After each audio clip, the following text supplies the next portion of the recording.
All right, hey everybody. So now we're in the Photoshop portion of this little tutorial.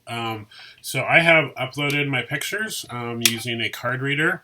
I just took out my SD card out of my camera, plugged it in my card reader, and I have used Adobe Bridge to import the pictures. If you already have Photoshop but you do not have Bridge, I would recommend downloading Bridge. It's free along with your subscription to Photoshop. It's a good program to kind of manage your files and to import your pictures. So after you plug in your card reader or your camera, you can just go to, oops, no, let me click on Photoshop or on Bridge, go to File, and then Get Photos from Camera. And a little dialog box will come up. You can pick the pictures you want to import and where they're going. So yeah, so now I've already done that. So I have gone ahead and done some corrections already, as you can see, but I'm going to go back through and kind of show you guys what I did. So first, we're going to click and open the image that we took with a white piece of paper in it. So I'm just going to right click, do open in Camera Raw. Camera Raw is actually where I do the majority of my corrections. It's part of Photoshop, and it's just a very powerful tool, and just a lot of you can do a lot of targeted corrections. So I always start with editing my pictures in Adobe Raw. So first thing we're going to do, I'm just going to kind of go over what's here. You have your color correction slider bars here, temperature and tint. Temperature, if you move it to the left, it's going to make your image more blue. If you move it to the right, it's going to make your image more yellow.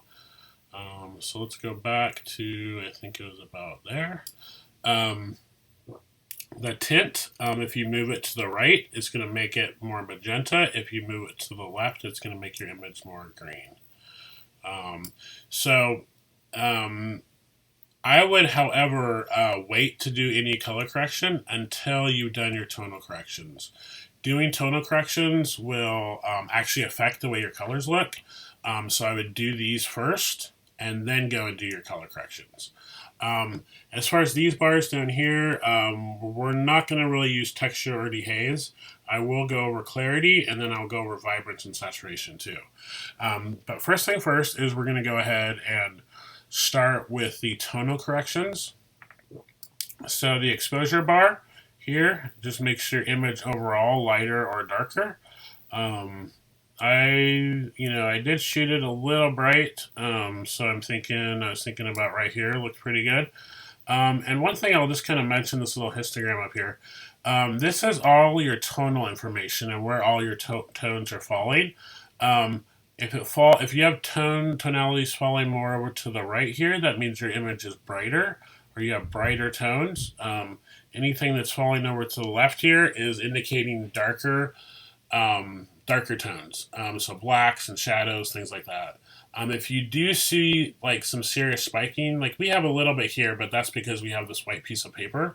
But if you do see some serious spiking all the way to the right or to the left, that could indicate loss of detail, just as a FYI.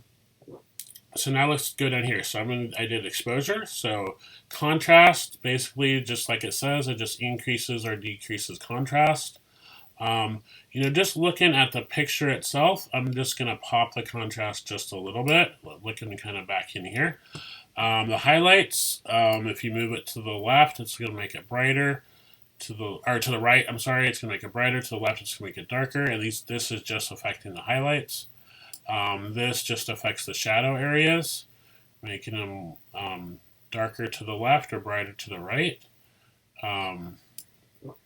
The white areas, just the whites. And then the bottom one is your blacks here. I think that my highlights look a little bright, so I'm going to pull down my highlights a little bit. Maybe to kind of right in here, and then I'm going to pull down the whites. Part of it is I'm looking at my histogram up there and looking at that spike, but also too, just looking at that piece of paper, there's really no texture or detail there. And so I do want to bring that stuff down just so you can kind of start to see some of the like paper texture, which now I can see. I don't know if that's translating through the screen, but I can see it on my screen. So now that I've done that, now I am going to actually do my color corrections. And the way I'm going to start doing that is with this little eyedropper here. It's called the white balance tool. So whatever you click your little dropper on, it's going to make that as neutral as it can. And that's why you only really want to use the little eyedropper tool on something that's white or gray. You don't want to use, blue sky, because it's going to make that blue sky completely neutral, and that's not what we want here. So I'm going to take this little eyedropper here, I'm going to click on the white piece of paper, and wow, you can see a huge difference here. This little white piece of paper is kind of standing in for something called a color checker, which is what a photographer would be using if they're taking these pictures in a studio. But because we're doing these at home, this is kind of just like a little workaround that works pretty well. I mean, it's not perfect, but it definitely looks better than it did before. But it does seem to have kind of maybe overcorrected a little bit and making the image maybe a little bit too yellow. So I'm going to take the temperature slider bar and I'm going to slide it back over to the blue. Just so it starts to kind of look a little bit more neutral. And you can see here, like this board here is looking a lot more neutral. The colors are looking better. I mean, honestly, I think that looks pretty good. So now I'm going to actually go into the image that I took without the white piece of paper. And this is going to be, I just want to mention this here because this can be a really useful tool if you are color correcting and doing tonal corrections for a group of images, especially when you're doing pictures of artwork. What you can do, and this really only works if you have shot your pictures under the same kind of lighting, but it's really, really handy. If you right click and go down to develop settings and then go to copy settings and then click the next image, right click again, click develop settings, and then go to paste settings. This little box is going to pop up. Because all we have done so far is tonal and color corrections, those are going to be automatically checked.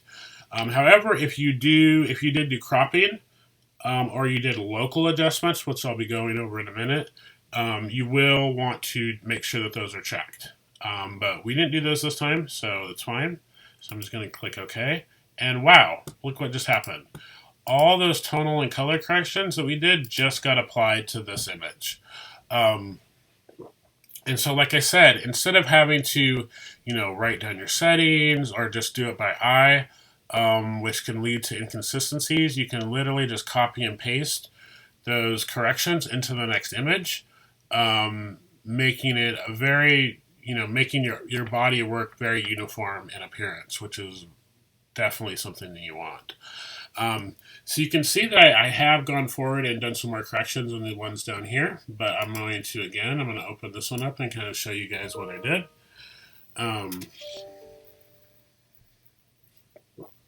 So the next thing, we've done tonal corrections, we've done some color corrections. So now the next thing I'm going to do is I'm going to go in and do some cropping. I'm going to crop out this board here, so I'm going to bring it all the way in, just to the edge here. Overall, it looks pretty good. I think I did a shot pretty straight. However, there is a little bit of issue here, and I don't know if that was from my camera or if it was from the piece of paper. It's pretty minor, but one thing that I think I will show you guys, just as an example, is you can, normally, it wouldn't be a big deal to just kind of crop this out. However, the artist here has their signature. She did her signature down there, and we do not want to crop out her signature. So what I'm going to do is I'm going to leave a little bit of space here. Maybe just a little bit like that. And I'm going to hit return, and then I'm going to go down to the geometry tab. I'm going to click on that to open that up. And then if this isn't open, you just want to click on manual transformation. And what you have here is you have the ability to correct for distortions or if you're shooting artwork, if it was not shot completely parallel. So you can do vertical, like move it up and down vertically. Um, you can do horizontally, which is what we're going to end up doing. And then you can rotate the image if necessary. One of the things about these is that you do not want to be doing anything extreme, because that can lead to distortions in your picture, that are just going to end up looking weird. So if you're having to do like extreme corrections here, then I would actually go and reshoot. But our issue here is not very big. It's pretty minor. So I'm going to click the horizontal one, and I'm just going to kind of drag it over just so it looks, that bottom edge there looks a little bit more straight. That looks pretty good. 3 points is not much, so we're totally in the safe zone here. So now I'm going to close that. And because we have a little bit of the edge here showing, a little bit of that board that we shot this picture against, I'm going to go back to the crop tool. Just bring that up just enough to crop that out, but not crop out the signature. Perfect. Okay, so now we're going to go back to basics. Just now kind of looking it over again now that I've cropped out the background.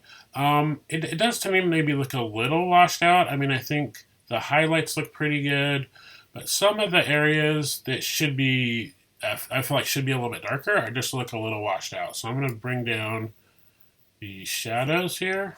I think that looks a lot better. And maybe just the blacks just a little bit. I think that looks much, much better.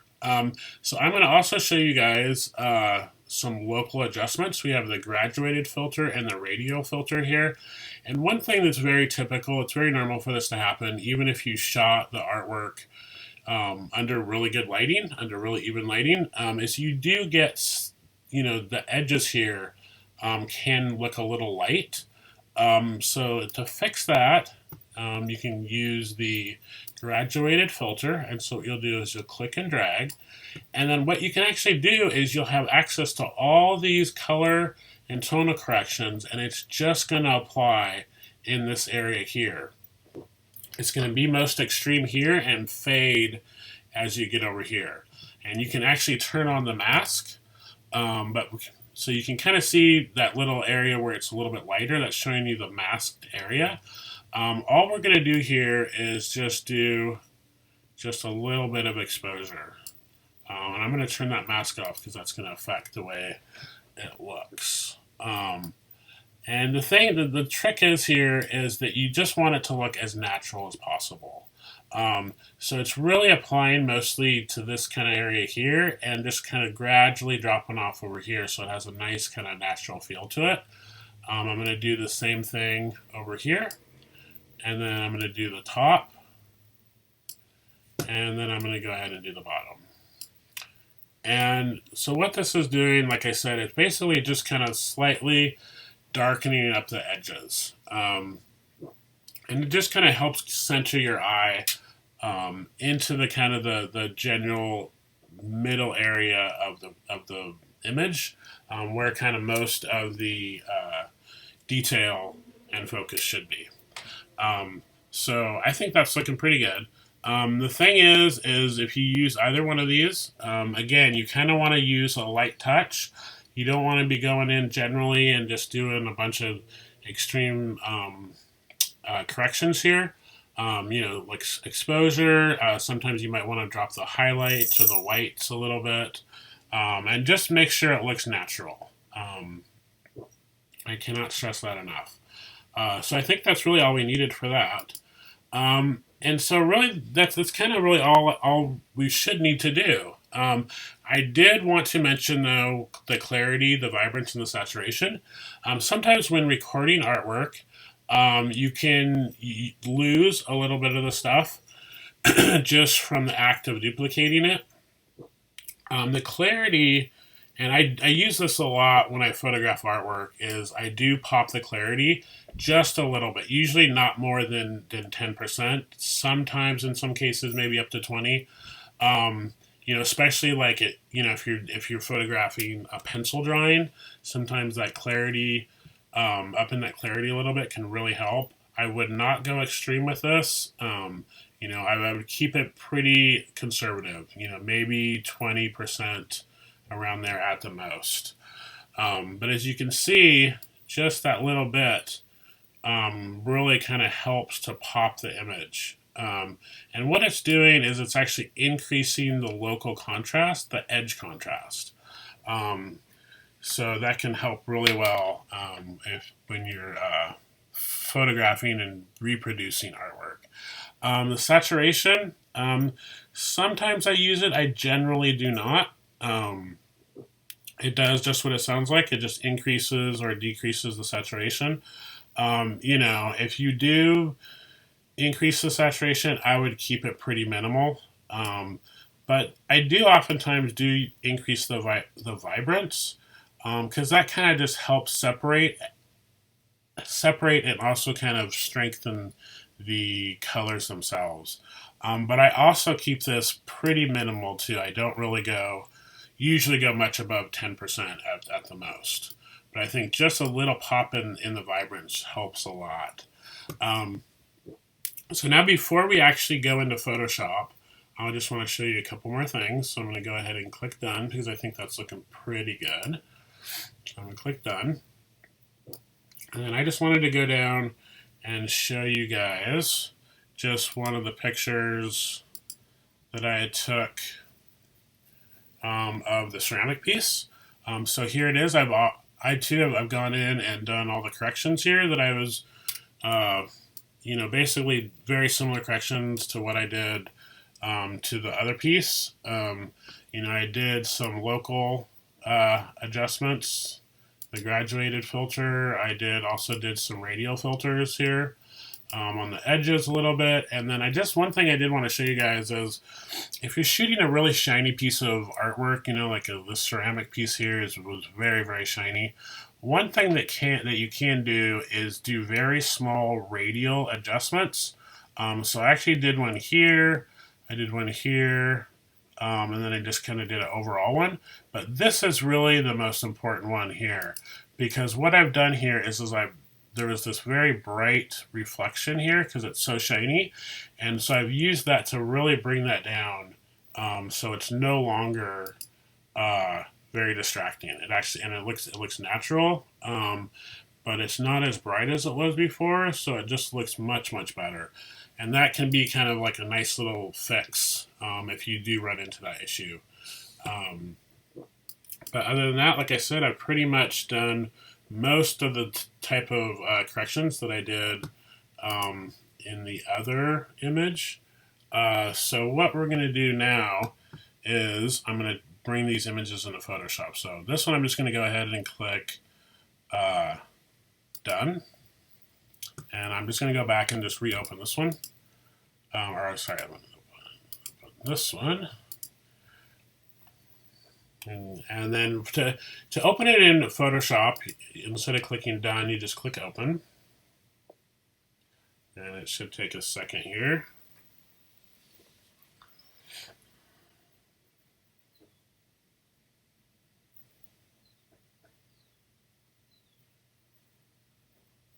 All right.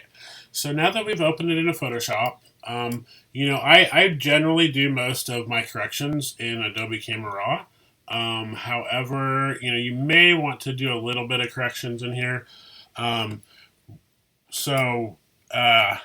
would, I'll go over the adjustments panel here a little bit. The adjustments, in this area you're going to be creating a layer filter. And you have all these different brightness contrasts, all these different exposure, all this stuff, kind of a lot of the same stuff that you have in RAW, but it's just kind of laid out differently. If you do not see this when you open up Photoshop, all you have to do is go to Windows, go down and just make sure Adjustments is checked. While I have this open, I would also recommend going down and making sure that your history bar is checked also, and I'll be showing you why you want that checked in a few minutes. But just I would make sure Adjustments and History are both checked under your Windows panel. So what I do is I kind of look over the whole image. I think color-wise, it's looking pretty good. It does maybe look just a little bit, tiny bit flat. So I'm going to just click on the levels, and we're going to get another histogram here, kind of like we did in Adobe Camera Raw. And you can see that the information's kind of fallen pretty far away from the edge here. So I'm just going to kind of bring those in just a little bit. You know, there really, I don't think there was any like true whites, even though we do have clouds here. But I don't think that those clouds are actually bright white, so we don't need that to touch. But we do want to just kind of pop it a little bit. And you can see kind of how much better that looks. So let's see. One thing I will go over is if you do open up your image in Photoshop, you can definitely use some of these adjustment layers over here. Levels is really good for tonal corrections. Color balance is really nice for if you're doing any kind of color, more color adjustments. And I'll just kind of open that up real quick.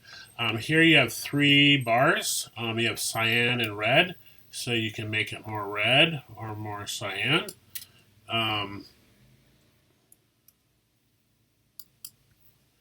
And you have the middle one here for magenta and green.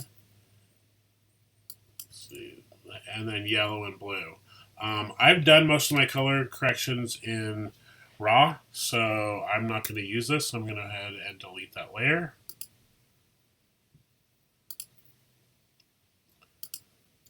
There we go. And I did want to just show you one quick thing here. Under your filters, if you go down to filter, click filter, and then go to Camera Raw, you actually have another way to access. Oops, I actually was clicked on the wrong layer. So that's a good teaching. You want to make sure that you're clicked on the background layer here when you go into that filter. So anyway, you just make sure you're highlighted on the background. Go to filter. Camera Raw filter, and this is actually just another way to have access to that Camera Raw layout as far as like your exposures and color and all that stuff. You know, I've already done that, so I'm not going to do anything here, but I just did want to show that to you guys. So honestly, I think this is looking really good. I think I'm done here. Although now that I'm looking really close here, looks like I had just a little bit of that background showing. So I'm going to click over here and just bring that up just a little bit. Make sure that's cropped out. I think that's good. Okay, perfect. All right, so I'm going to zoom out here. Just to go a couple more things before I show you guys how to resize. You have your magnifying glass here, your magnifying tool, so you can zoom in. If you click Option on Mac, it'll turn it into a minus sign to zoom out. You have your crop tool right here. Works exactly like the crop tool does in Camera Raw. And you have your hand tool where you can kind of, like if you're zoomed in and you want to move around the image, you can use the hand tool to kind of move around and just look for any kind of, anything that you want to fix. One last thing I will go over is the healing spot tool. So if you click on that and click on Spot Healing Brush, if you do have any kind of like dust specks or any just kind of imperfections that you want to get rid of, this is actually a really handy tool to kind of get rid of some of that stuff. And all you really do is it automatically turns into like this radial brush tool. And if you use the bracket buttons on your keyboard, you can make it larger or smaller.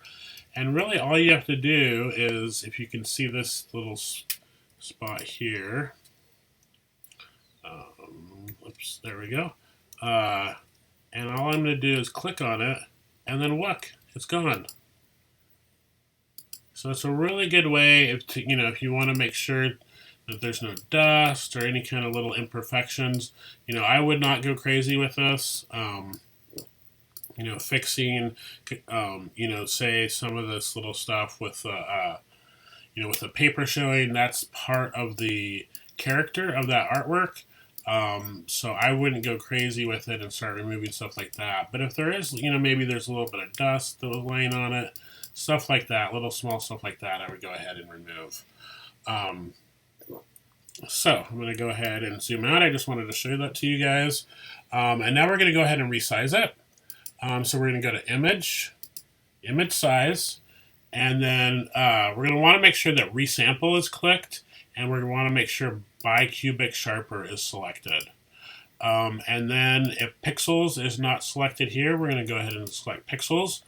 And if you see instructions either for uploading your pictures to a website or possibly submitting your work for a portfolio review, and they say, for example, that we want a resolution of 72 and we want the long side of your image to be 1000, what that means is this right here. You're going to do that just right here.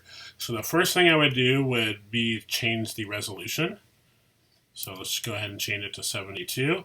And then we're going to look at whichever one of these numbers is bigger. In this case, it's height. And we're going to change that to 1000. And this height and width, it's just going to be dependent on whether or not the image is vertical or horizontal. But yeah, so we've changed it to the long side to 1000, our resolution to 72. So we're going to go ahead and click OK. And now the image is resized. So now it's nice and small like we need it. So we're going to go to File, Save As, and we're going to save it to our computer. And then this is where you're going to select where it's going to save. You can rename the file here, and then you can also choose what kind of file type you want it to save as. So we're going to click JPEG. I'm going to rename my file to 01 underscore Hartzell. But you can type in here whatever you need it to be named. And then I'm going to actually just save this image to the desktop. So I'm just going to click Desktop, and I'm going to click Save.